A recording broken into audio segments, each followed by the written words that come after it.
오늘 누가복음 17장 11절부터 19절에 있는 말씀을 함께 살피겠습니다.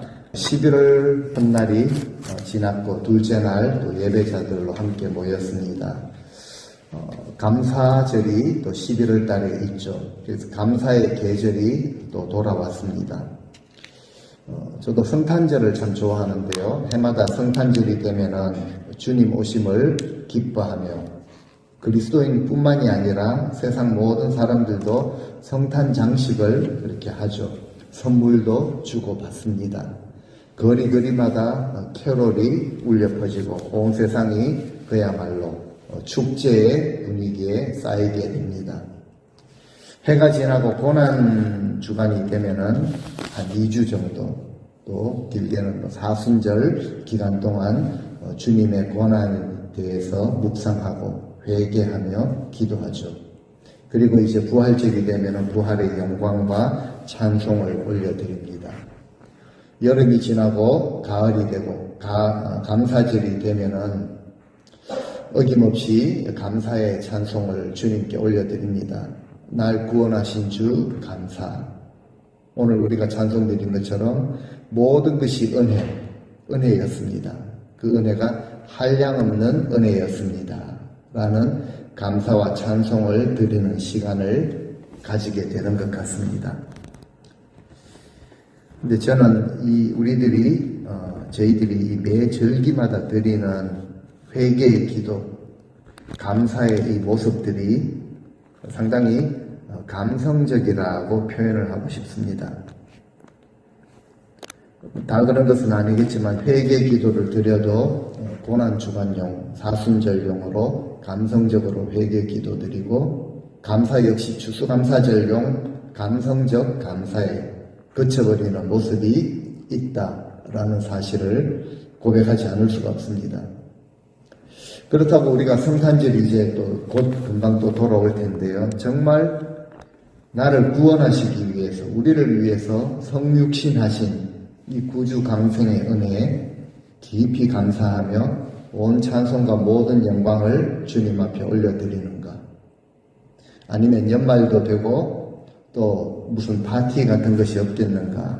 화려한 장식과 더불어 선물도 주고받으며 우리 역시 세상과 별반 다르지 않게 들뜬 모습으로 보내지는 않는가? 라는 것을 한번 돌아볼 수 있으면 좋겠습니다. 신앙에도 인격과 마찬가지로 3요소가 필요합니다. 인격의 3요소 다 아시겠지만 지정의입니다. 지식, 감정, 의지 이것이 온전한 인격을 이루기 위해서는 필요합니다. 그래서 인격의 3요소라고 하죠. 어렴풋이 알았던 것을 확실히 깨닫고 또 깨달음을 통해서 드러나는 이 감정, 기쁨과 애통과 소망 이런 감정들을 표현할 줄 알아야 한다는 거죠. 그리고 깨달은 것이 있고 느끼는 것을 바탕으로 의지적인 결정을 내리고 행동이 따르는 삶이 필요하다. 그래서 지식과 감정, 의지 이 세 가지가 조화를 이루고 균형을 이룰 때 그 사람의 인격이 온전하다라고 말할 수가 있는 것입니다. 우리 신앙도 마찬가지입니다. 우리는 주님께 큰 은혜를 받은 자들입니다. 보통 은혜가 아니죠. 그 은혜가 얼마나 큰지 주님은 직접 1만 달란트라는 비유를 통해서 우리에게 가르쳐 주셨습니다. 16만 년을 노동자가 일해서 벌게 되는 그 봉급에 해당하는 금액이 1만 달란트라는 것이죠. 우리가 이제 감사절을 앞두고 우리가 이 시즌에 드리는 감사가 머리로는 그 구원하신 은혜를 알고 감성적으로 드리는 것에 그치는 감사인지 아니면 의지적으로 주님이 우리에게 주신 말씀 그대로 범사에 감사하는 신앙인지 돌아볼 수 있어야 합니다. 감사는요, 구원받은 그리스도인으로서 신앙 인격의 성숙도를 드러내는 가장 중요한 기준이라고 볼 수 있습니다. 지금 내 삶에 얼마나 감사가 있는지 살펴보면은 그 신앙이 얼마나 성숙한 신앙인가 판단할 수가 있을 것입니다. 그래서 성경은 우리 성도들에게, 하나님의 백성들에게 감사를 가르치고 있습니다. 하나님의 백성들이 타락에 빠지게 되는 것은 항상 어김없이 그들이 감사를 잊었을 때였습니다. 결국 하나님은 징계를 통해서 이 중요한 것을, 가장 소중한 것을 깨닫게 하시고 본래의 자리, 정말 감사해야 되는 존재라는 그 자리로 돌아오게 하시는 것이죠. 하나님이 함께 하셨다는 것, 하나님이 지켜주시고 하나님께서 공급해 주셨다는 것은 잃어버리고 난 후에 깨닫게 되는 것 같습니다. 그래서 우리 삶에, 우리 마음의 전심으로 온전한 인격으로 드리는 이 감사는 복과 징계를 불러오는 통로가 되는 것이죠. 감사를 잃어버리고 교만할 때는 징계를 하셨습니다. 그리고 정말 감사드리는 자에게는 계속해서 감사가 넘쳐나는 복을 허락하시는 것이죠. 성경은 우리에게 감사의 삶이 중요하다라고 가르치시는데 우리의 감사는 그저 감성적인 수준에 그칠 때가 있다라는 것을 발견하게 됩니다. 감사해야 하는 것 다 알고 있습니다. 또 감성적으로는 감사를 드리기 때문에 의지적으로 범사에 필수적으로 항상 감사는 드리지 못한다라는 사실이죠. 흔히 우리가 이렇게 말합니다. 베푸신 은혜 생각하면 감사하죠. 영생을 주셨고 우리를 지켜주셨고 내 쓸 것 공급해 주셨고 우리와 함께 하신 은혜 감사해요. 감성적 감사에 그쳐버린 것입니다. 감사를 그렇게 중요하게 생각하지는, 실제로는 그렇게 생각하지 않는다는 증거이죠. 왜 이렇게 감성적 감사라고 제가 표현하는가 하면, 우리 삶의 조건과 환경이 좋지 않으면은, 내 방향과 내 뜻과 맞지 않으면은 어김없이 정확하게 원망과 불평, 이것이 우리의 모습인 것을 발견할 때 정말 진정한 감사가 무엇인지 우리는 주님의 말씀을 통해서 살펴보아야 합니다. 오늘 본문은 우리 주님께서 직접 진정한 감사가 무엇인지를 가르쳐 주시는 내용이라고 볼 수 있습니다. 11절 말씀을 보시면은 예수님께서 사마리아와 갈릴리 그 보더, 그 경계선을 따라서 예루살렘으로 올라가시는 길이었다. 그러니까 이제 이방 지역과 경계하고 있는 그 경계선을 따라서 올라가시다가 12절에 한 마을에 들어가십니다. 그런데 그 마을에 보니까 10명의 나병 환자, 성경이 이제 나병 환자라고 하는 것은 오늘날 한센시 병, 문둥병이라고 했던 그 병뿐만이 아니라 정말 치료가 어려운 독한 그런 모든 독한 피부병을 다 포함하는 그 표현이라고 해석해 볼 수 있습니다. 굳이 설명하지 않아도 이 나병 환자들이 이 당시에 어떤 취급을 받았는가? 오늘날도 그 별반 다르지가 않죠. 격리해서 그렇게 취급을 받습니다. 그 당시에는 더 심했다는 것이죠. 그래서 감히 예수님께 가까이 오지는 못하고 멀리 서가지고 이렇게 외칩니다. 13절을 보니까요.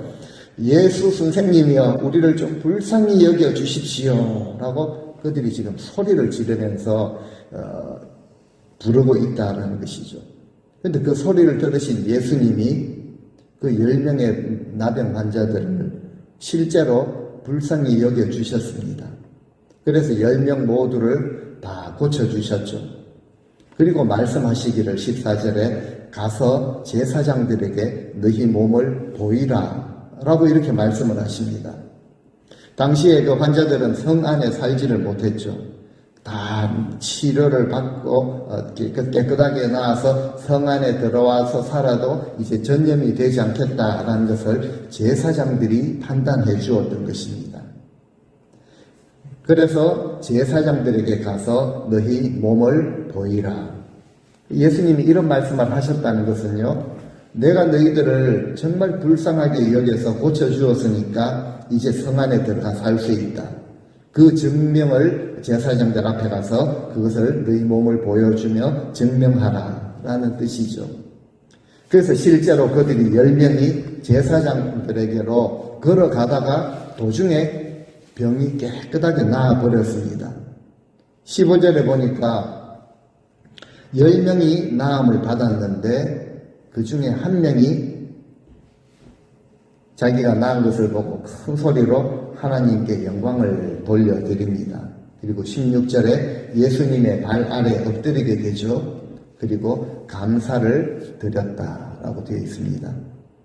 우리 개역, 개정, 또 성경이 필요해서 몇 권을 더 오달을 했는데요. 예전에 저희가 개역 한글 성경에는 예수님의 발 아래 엎드려서 사례를 하였다라고 그렇게 말하고 있습니다. 헬라 원래 뜻을 찾아보니까요, 사례를 하고 감사를 드리는 이런 뜻을 가지고 있습니다. 그런데 그 사람이 누구인가? 성경이 기록하기를 그 사람은 사마리아인이었다라고 밝히고 있습니다. 이방인이었죠. 평생 유대인으로부터 사람 취급을 받지 못했습니다. 그리고 나병까지 걸렸으니 인간다운 삶은 꿈에도 꾸지 못했던 그 사마리아 사람 한 명만이 하나님께 영광을 돌리고 주님 발 아래 엎드려서 감사와 사례를 드렸다라는 것이죠. 그 이유를 15절에 말하고 있죠. 자기가 나은 것을 보고 그 주님이 고쳐주셨기 때문에 그 발 아래 엎드려서 지금 감사를 표현하고 있는 것입니다. 10명이 다 고침을 받았는데 유독 사마리아 사람 한 명만이 예수님께 감사하며 사례를 드리고 있는 이런 광경입니다. 자기 힘으로 노력을 좀 하고 좋은 그런 처방을 찾아다니고 의원도 찾아다니고 그래서 병이 나았다면 감사할 이유가 하나도 없습니다. 내 경험, 내가 이런 처방을 해봤더니만은 나았다라고 자랑하며 다녔을 것입니다. 근데 예수님 앞에 돌아와서 하나님께 영광을 돌리고 주님 발 앞에 엎드려 감사를 드렸다는 것은 주님, 당신이 나를 고쳐주신 분이십니다. 나를 살려주신 분입니다. 라는 확실한 신앙의 고백이 있었다라는 것이죠. 하나님의 주권을 인정할 때 그때 진정한 감사가 우리 안에서 나오게 되어 있습니다. 반대로 말하면요, 진정으로 감사하지 못하는 사람은 하나님의 주권을 인정하지 않는 사람이라는 것이죠. 그러니까 하나님께 진정으로 감사드리지 못하는 것입니다. 하나님께서 하셨다고 인정되지 않으니까 내가 노력했다, 내가 상황을 잘 파악하고 대처를 잘해가지고 이 일이 이루어졌다. 실제로는 이렇게 생각하는 자들이라는 것이죠. 감사를 잃어버린 그 신앙은요, 신앙의 형식들은 가지고 있을지 모르겠지만 하나님을 주권자로 믿는 것은 아닙니다. 그래서 성경은 진정한 감사를 강조하는 것이죠. 성경은 이처럼 감사에 대해서 강조를 하고 가르치시는데 우리는 이 감사를 너무 싸구려 취급을 하는 것이죠. 가볍게 그리고 감성적으로만 생각을 하는데 그쳐버립니다. 심하게 표현하면 마켓에 들어갈 때 누가 문을 열어주면 지나가면서 땡큐 인사하는 정도. 아니라고 하기에는 정말 너무 우리의 감사의 모습이 형식적이고 감성적인 이런 모습도 있다라는 사실이죠. 근데 하나님은 진정으로 감사를 드리는 자들에게 정말 그들을 기뻐하시고 쌓을 곳이 없도록 복을 주시는 그 이유가 바로 그 사람에게 넘치는 감사가 있다. 그래서 감사의 제목이 더 넘치도록 부어주시는 하나님이시다라는 것이죠. 그래서 성경은 말하기를 범사에 감사하는 것이 우리를 향하신 하나님이 가지고 계신 그 뜻이라고까지 말하는 것입니다. 우리에게 쌓을 곳이 없도록 복을 부어주시기 원하시는 것이 하나님의 뜻이라는 의미와 같은 것이죠. 그래서 우리 삶에는 하나님을 향한 진정한 감사의 그 고백, 그리고 의지와 결단이 따르는 감사의 삶이 우리 가운데 따라와야 한다는 것이죠. 예수님께서 이제 이 한 사람이 돌아와서 감사를 할 때 그 주님이 어떻게 그에게 반응을 하셨는가? 17절에 주님의 그 반응이 나와 있습니다. 이렇게 말씀하시죠. 10명이 다 지금 깨끗함을 받지 않았느냐? 그리고 묻습니다. 9명은 지금 어디 있느냐? 한 사람이 와가지고 진정으로 지금 감사를 드리는 것을 보면서 이 나머지 9명이 지금 제대로 하지 못하고 있구나 섭섭하셔가지고 좀 책망하고 싶은 마음이 드셨던 것은 아닙니다. 나머지 9명이 지금 어디 있느냐? 왜 너만 왔느냐? 라고 책망하시는 이유가 무엇이라고 생각을 하십니까? 왜 나머지 9명의 그 행방에 대해서 물으실까요?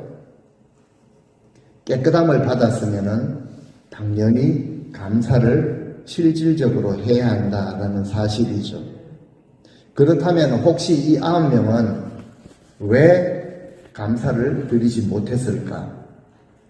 아마 그들은 제사장에게로 걸어가는 동안 그들이 가지고 있었던 그 몹쓸병, 이것이 깨끗하게 나은 것을 보고 너무 기뻤던 것이죠. 너무 기쁜 마음에 빨리 가서 이 제사장에게 가서 이제 허락을 받고 이제부터는 우리도 성 안에 들어가서 살 수 있게 되었구나. 이 자신의 이 상황을 지금 알리는 이것에 온 마음이 집중되었는지 모르겠습니다. 근데 주님은 이렇게 말씀하시죠. 10명이 다 깨끗함을 받지 아니하였느냐? 그 9은 어디 있느냐? 이 말씀은 정말 우리가 나음을 입었다면, 정말 하나님께 구원의 이 놀라운 은혜를 받은 하나님의 백성이라면 당연히 우리의 마음의 자세가 어떠해야 하는지 주님께서 직접 가르쳐 주시는 말씀이라고 볼 수가 있습니다. 사실 우리는 사람으로부터 도움을 받아도 굉장히 감사하게 생각하죠. 이것을 어떻게 내가 보답을 할까, 어떻게 잘해줄까, 이런 것을 고민을 하고 실제로 거기에 맞는 그런 감사를 표현할 줄 알죠. 근데 우리 그리스도인들은 출발부터가 하나님의 은혜였습니다. 죽을 수밖에 없었던, 죄로 죽었던 우리가 예수 그리스도의 십자가의 공로를 통해서 구원의 은혜를 받았으니 정말 말할 수 없는, 말로 표현할 수 없는 엄청난 은혜를 받은 것이죠. 그래서 그리스도인이라면 예수님을 만난 후 그 삶의 모습은 필수적으로 당연히 감사의 삶이 되어야 하는 것입니다. 나의 상황과 형편이 어떠하든지 주님 앞에 감사하는 삶이 되어야 하는 것이죠. 구약의 선지자들도 이것을 알았습니다. 하박국 선지자가 그렇게 고백하죠. 비록 무엇이 없고 무엇이 다 떨어지고 무엇이 없다고 할지라도 하박국 3장 18절에 유명한 고백이 있지 않습니까? 나는 여호와로 말미암아 즐거워하며 나의 구원의 하나님으로 말미암아 내가 기뻐하리로다. 없고 부족하고 다 떨어졌을 때는요, 즐거워하거나 기뻐할 상황이 전혀 아닙니다. 그런데 이 하박국 선지자는요, 나를 구원하신 하나님의 그 은혜로 말미암아 나는 기뻐하고 즐거워한다. 성경에 기록하기 위해서 그냥 그렇게 기록한 말씀은 아닐 것입니다. 지금 예수님 앞에 나와 감사를 드리기 위해서 돌아온 사람 누군가 하면은 이방인입니다. 그래서 18절 말씀에 주님께서 이것을 좀 강조하시는 것 같습니다. 이 이방인 외에는, 그러니까 이방인 혼자 왔다는 것이죠. 하나님께 영광을 돌려드리러 온 자가, 나머지는 오지 않았다라고 주님이 좀 노골적으로 이것을 드러내시죠. 16절에 말한 것처럼 그는 사마리아 사람이었습니다.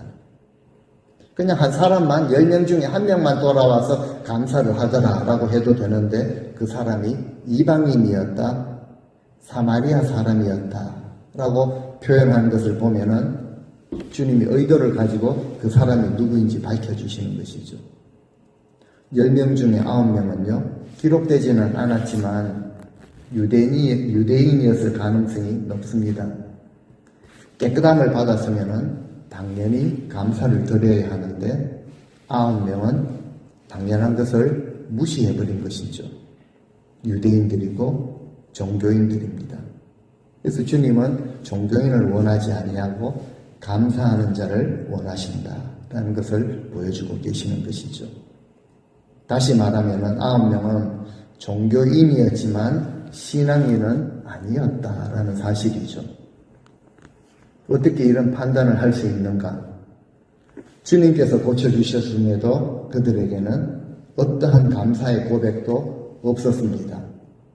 확률적으로 보더라도 10명이 나왔으면 유대인 중에 한 서너 명이라도 와서 감사를 드리는 자들이 있었으면 참 좋겠는데 10명 가운데 오직 1명, 우리 이방인, 그 사마리아 사람만 주님 앞에 와서 감사를 드렸다라고 강조를 하고 있죠. 참 우리에게 보여주시는 중요한 그런 사실이 있다라고 여겨집니다. 진정으로 베푸신 은혜를 알고 그리고 그것을 감성적으로 느낄 뿐만 아니라 의지적으로 주님 앞에 나와서 실질적으로 감사의 사례를 표현하는 자가 희박하다라는 사실을 우리에게 보여주시는 것이죠. 신앙생활이 무엇인가라는 것을 우리는 근본적으로 돌아볼 수 있어야 합니다. 하나님의 사랑, 우리가 지식적으로 알고 또 감성적으로 느끼는 이 하나님의 사랑, 예수 그리스도의 그 십자가의 은혜를 우리가 실질적으로 깨닫고 그리고 그 은혜와 사랑이 정말 크다라고 여겨진다면은 그리고 정말 큰 은혜라고 우리에게 받아들여진다면은 우리 하나님을 향한 구원의 하나님을 향한 진정한 실질적인 감사를 표현하는 것이 신앙이라는 것이죠. 교회 생활과 여러 가지 종교적 활동으로 만족할 것이 아니라 진정으로 감사하는 신앙의 삶을 살아가야 한다는 사실입니다. 나의 신앙생활을 한 지 연륜이 오래되었습니다. 나의 신앙의 단계가 지금 어디에 와 있는가? 나의 신앙의 성숙도, 신앙 인격의 성숙도가 어느 정도 되었는가? 한 명의 사마리아인처럼 정말 감사를 아는 자에 속하는가? 혹시라도 9명에 속한 모습으로 살아가는 것 같이 여겨지지는 않는가? 혹시 그렇다면은 무엇 때문에, 무슨 문제로 나는 하나님 앞에서 신앙생활을 하지 못하고 있는가? 살펴볼 수 있어야 할 것입니다. 삶의 여러 가지 문제 다 가지고 있습니다. 저를 비롯해서 우리 모든 성도님, 특별히 우리 연로하신 부모님들 세대, 건강의 문제, 염려 다 가지고 있죠. 그래서 직장도 있고, 살 집이 있고, 먹을 음식이 넉넉하고, 어느 정도 노후에 대책이 되어 있고, 큰 어려움 없이 안정되게 살아가는 것, 모두가 다 감사의 제목들입니다. 근데 이런 것 가지고는요, 세상 사람들도 감사를 드립니다. 하나님께서 진정으로 원하시는 진정한 감사가 어떤 모습인가? 이것을 좀 깊이 생각할 수 있는 계절이 되면 좋겠습니다. 나를 구원하신 그 하나님의 은혜가 우리에게 진실로 크게 다가오십니까? 혹시 압니다. 그래서 늘 감사하죠. 정말 감사하죠. 이런 상투적인, 감성적인 감사에 그치지는 않았습니까? 정말 그 은혜가 한 명의 이 이방인 문둥병자처럼, 나병 환자처럼 내가 다시 주님께 돌아와서 사례를 드리며 하나님께 영광을 돌리며 감사를 표현해야 할 정도로, 그렇지 않고는 내가 견디지 못할 정도로 그렇게 크신 은혜로 다가오시는지요. 무엇을 감사해야 하고 어떻게 감사를 해야 하고 어떤 고백을 내가 주님 앞에 들어야 하고 가장 중요한 어떤 삶의 결단이 나의 삶에 있어야 하는지 이것을 우리가 알고 있는가? 그리고 이것에 대해서 생각을 해보셨는가라는 것이죠. 그 9은 어디 있느냐? 이 주님이 하신 말씀이죠. 왜 당연한 것으로 깨닫지를 못하느냐라는 주님의 책망입니다. 9명이 지금 어디 가서 잘 몰라서 주님이 묻고자 하시는 그 질문은 아닙니다. 오늘 나에게 물으시는 질문으로 받으셔야 합니다. 예배는 있지만, 섬김의 형식은 있지만 감사는 없지 않은지, 매주일 오늘도 우리가 주님 앞에 감사할 제목 가지고 또 회개할 제목을 가지고 회개하고 감사 기도도 하는데 그저 주일이 되면 월요일 여러 가지 기도 목록 중에 한두 가지 형식적으로 회개하고 감성적으로 감사드리는 것에 그치지는 않았는가. 형식적 회개가 그거죠. 한번 주일 와서 내가 회개했으니 주님이 나의 죄를 용서해 주실 것이라. 그리고 살면은 같은 죄를 매주일 수년간 수십 년간 하나님을 저 뒷전으로 하나님께 등을 돌리고 마음을 전혀 하나님께 드리지 못하고 살아가는 형식적인 회개이죠. 감사합니다. 그저 감사합니다. 감성적 감사. 여기에 그쳐버린 신앙은 아닌가. 이번 감사의 계절에 돌아볼 수 있으면 좋겠습니다. 한번 상상을 해보면 좋겠습니다. 우리가 나병 환자라고 생각하고 제사장으로 가는 도중에 그 지긋지긋하고 사람들로부터 왕따 정도가 아니죠. 감히 가까이 갈 수도 없었던 격리되어서 정말 특별히 굉장히 나쁜 취급을 받으면서 살아왔는데 제사장으로 가는 도중에 그 병이 깨끗하게 나아버렸습니다. 그때 우리가 생각하기를요, 감사는 그저 마음으로 입술로 그렇게 잘 하면 되는 것이지 다시 돌아와가지고 유별나게 주님 발 앞에 엎드려야 하고 사례를 드려야 하고 주님 감사합니다. 유별나게 그렇게 하지 않더라도 이제부터 성 안에 들어갈 수 있는 은혜를 주셨는데 이거 내가 잘 준비해야 한다. 이것도 내가 주님의 은혜에 보답하는 한 가지 방법이라. 그렇게 생각하고 나는 내 살 길 찾아서 나는 내 갈 길 간다. 그런데 성경은 그렇게 말하지 않습니다. 감사는요, 표현하는 것이고 드러내는 것이라 라고 성경은 말씀하고 계십니다. 그래서 아마 레위기에도 보면은 참 각종 절기가 되면은 하나님 앞에 이런저런 예물 종류와 수량까지 그렇게 구체적으로 요구를 하시는 것이 아닌가 모르겠습니다. 하나님이 무엇이 필요하셔가지고 그 재물이 필요하셔서 요구하시는 분은 아니시죠.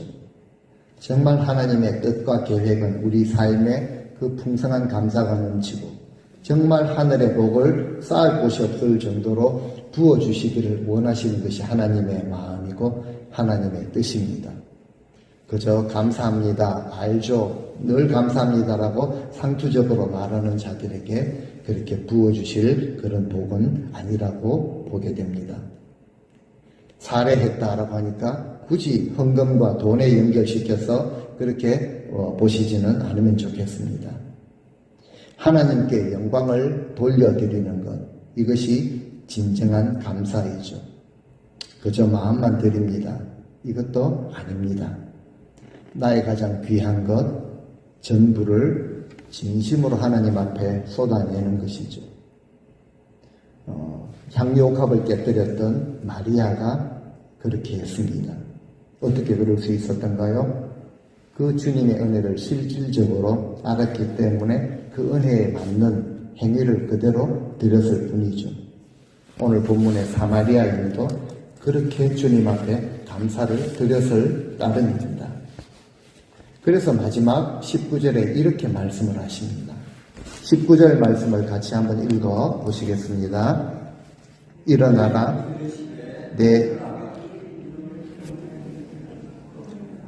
다시 한번 읽겠습니다. 그에게 이르시되 일어나 가라, 내 믿음이 너를 구원하였느니라 하시더라. 아멘. 주님이 이렇게 말씀을 하십니다. 병이 고침 받았고 그 은혜가 정말 놀랍고 감사하기 때문에 그 발 앞에 엎드려서 감사를 드렸던 그 사마리아인에게 자, 일어나 가라, 내 믿음이 너를 구원하였느니라 라고 선포를 하십니다. 실질적으로 주님께 돌아와 감사를 표현한 것을 가지고 내 믿음이라 라고 이렇게 말씀을 하시면서 그 믿음이 너를 구원하였다 라고 선포를 마지막에 하십니다. 주님의 선포이죠.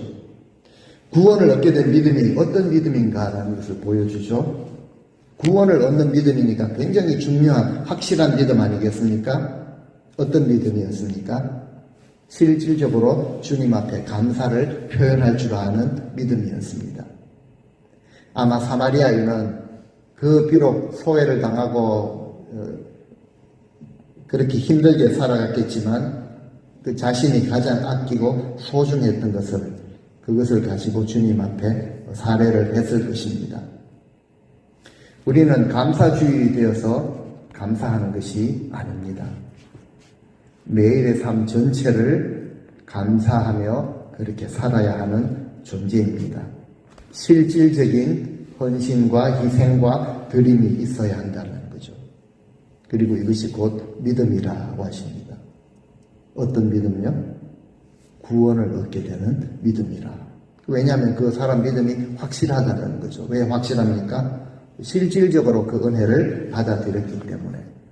그 어떻게 사례를 했는가 여기에 마음을 쓸 것이 아니라 정말 그 은혜가 크게 다가왔고 그 은혜가 실질적인 은혜가 주어졌기 때문에 그에 따르는 행위를 주님 앞에 드렸기 때문에 주님은 너를 구원한 믿음이라 라고 표현을 하신 것이라고 볼 수가 있습니다.